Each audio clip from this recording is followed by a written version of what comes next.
Bhagavad Gita, capítulo 6, texto 10. Dedíquese el yogi constantemente al yoga y more en el escondido paraje, con cuerpo y mente subyugados, libre de esperanza y deseo. Aquí ya empezamos a entender lo que es ser un yogi. Ante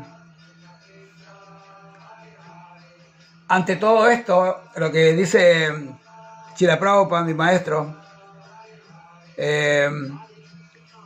su conocimiento de verdad es absoluto, es perfecto, mientras que el impersonalista, aquel que no vea las cualidades que tiene Dios, y el yogi meditativo están conscientes de Krishna de una manera imperfecta, si no están viendo las cosas como corresponden. Pero dice, sin embargo, a todos ellos se les instruye aquí para que permanezcan dedicados constantemente a sus ocupaciones específicas, de modo que tarde o temprano puedan lograr la máxima perfección. Lo primero que tiene que hacer un trascendentalista es mantener la mente dirigida hacia, o siempre hacia, la conciencia suprema. Uno debe pensar siempre y no olvidar ni siquiera por un momento esta conciencia suprema. El acto de concentrar la mente en el Supremo se denomina samadhi o trance. Para poder concentrar la mente hay que permanecer siempre en reclusión y evitar ser perturbado por objetos externos. Uno debe tener sumo cuidado de aceptar las condiciones favorables y rechazar las condiciones desfavorables que afecten su comprensión.